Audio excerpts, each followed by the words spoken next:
welcome into Seahawks Today. I'm your host, Will Ortner, and boy, oh boy, does it feel good coming to you on a Sunday after another Seahawks victory. Seahawks absolutely took it to the Titans early on and then kind of feel like they took their foot off the gas there for a little bit in the fourth quarter and let the Titans kind of get back into it.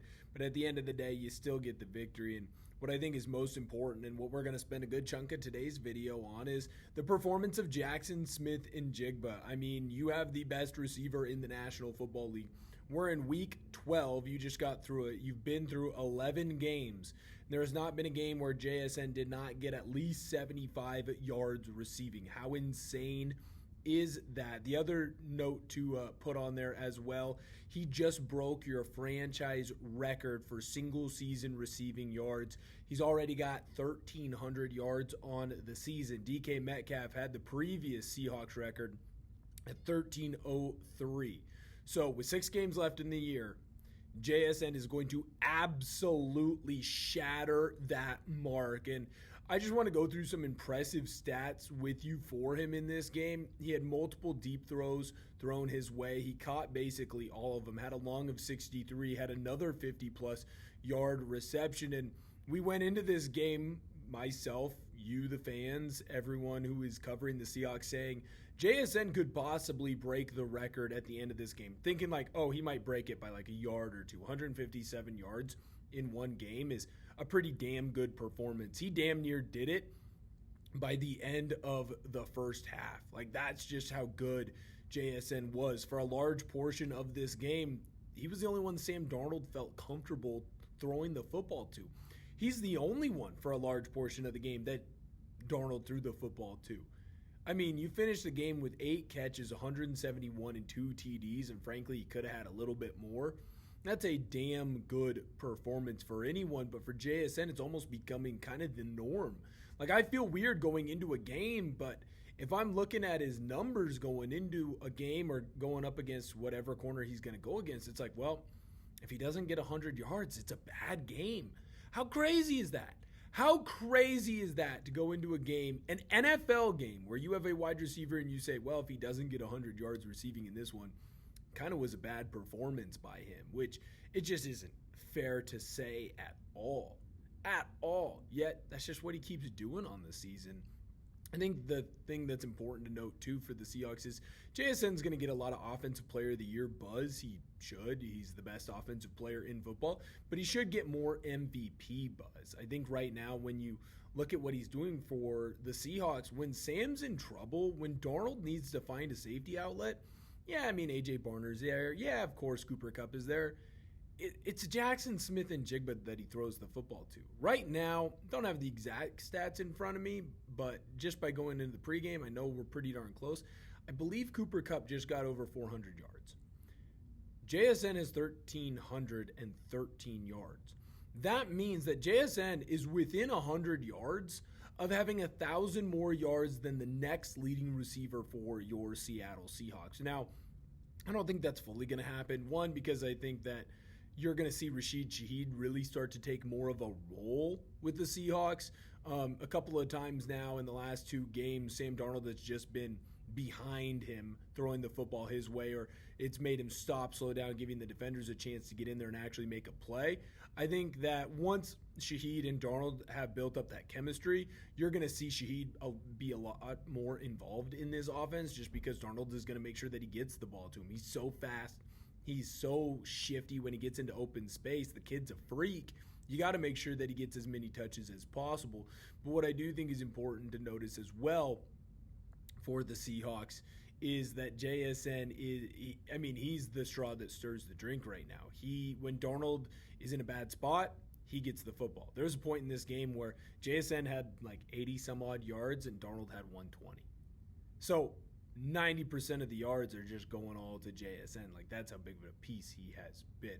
I'm going to let you know if I think he can get to that 2,000-yard mark here any day, but I do want to ask the question over to you all, Seahawks fans. Do you think that JSN will get to 2,000 yards receiving on the season this year? Let me know down below in the comments, because it's not that far off. He really isn't.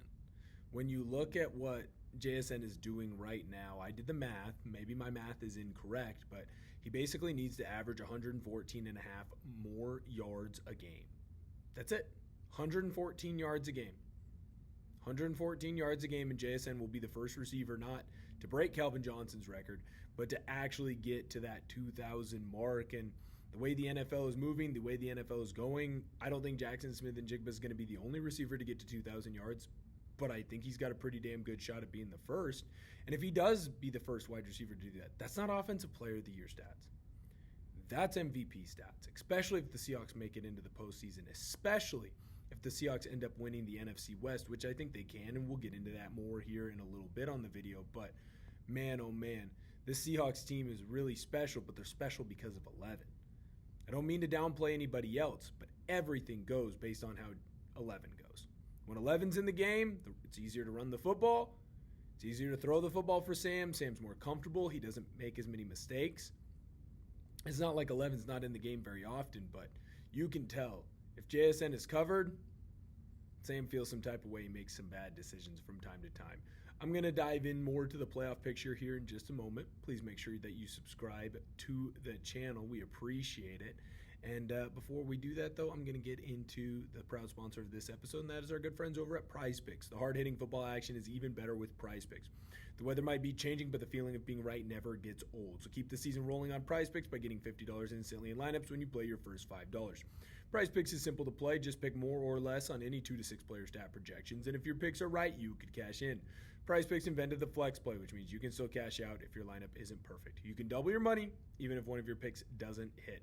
Prize Picks is the best way to win cash this football season. Which players are going off, which ones are overhyped. Make your picks in less than 60 seconds and turn your takes into cash all season long on Prize Picks. Download the app today and use code CLNS to get $50 in lineups after you play your first $5 lineup. That's code CLNS to get $50 in lineups after you play your first $5 lineup. Prize Picks. It's good to be right. All right, so we're recording this right as kickoff is getting underway between the Rams and the Tampa Bay Buccaneers. So it is important to note that. But right now, the current playoff position in the NFC sits: Rams 1, Eagles 2, Chicago 3, Tampa Bay 4, Seahawks 5, Green Bay 6, and 7 is San Francisco. Now the Rams, they cannot move out of that. They can move out of the first place spot, it looks like, but they might not necessarily move out into a wild card spot, obviously, because they have the victory over the Seahawks. So no matter what, Rams are still going to be the number 1 team in the NFC West. Seahawks are not going to have an option to get out of that top seed as a wild card. Now, they are the number 1 wild card team, so it's going to be massive when the Lions play the Packers on Thanksgiving. Going to want to make sure that you tune into that. Be thankful. Make sure you spend some time with your friends and with your family. Let them know that you love and you care about them. But it is important to note that right now, Green Bay, they're that 6th seed, so they're the second wild card.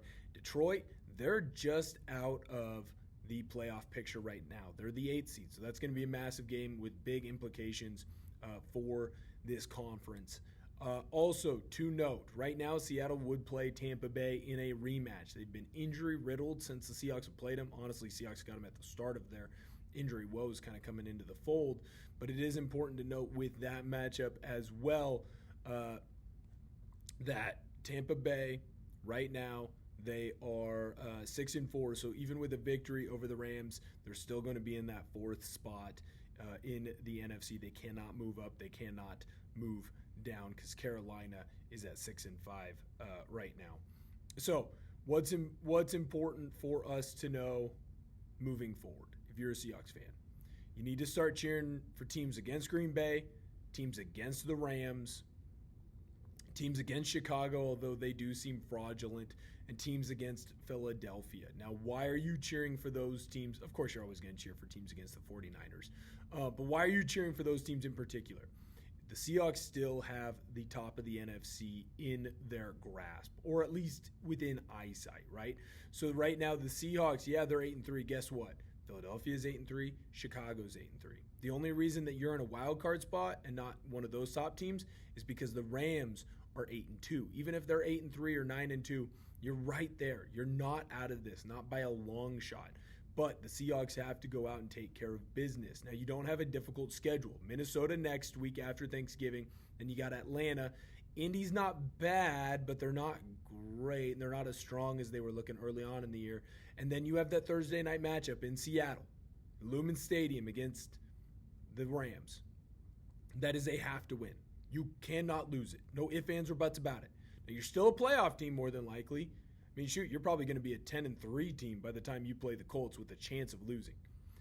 But you have to win that game against the Rams. One, because it gets you to that lead in the division, but more importantly, it helps you get that lead in the conference. If you get that first seed, you get a bye. Getting a bye is huge, especially after your loss, your last bye being in October. It's a long break. You're asking your team to win a lot of games in a row, especially with how banged up you've been, how many guys you've been missing. It's a big ask. So if I'm the Seahawks, keep winning. Root for anyone playing the Rams, the Eagles, and Chicago. And might as well throw in San Francisco in there as well. We don't like the Niners. Thank you guys so much. I really appreciate you tuning in. Make sure you subscribe to the channel. Daily Seahawks content every single day, probably multiple times a day, most days. You don't want to miss any of it. If there's breaking news, big news, I'm getting it out to you as fast as I possibly can. Thank you guys so much for tuning in. I can't wait to see you next time.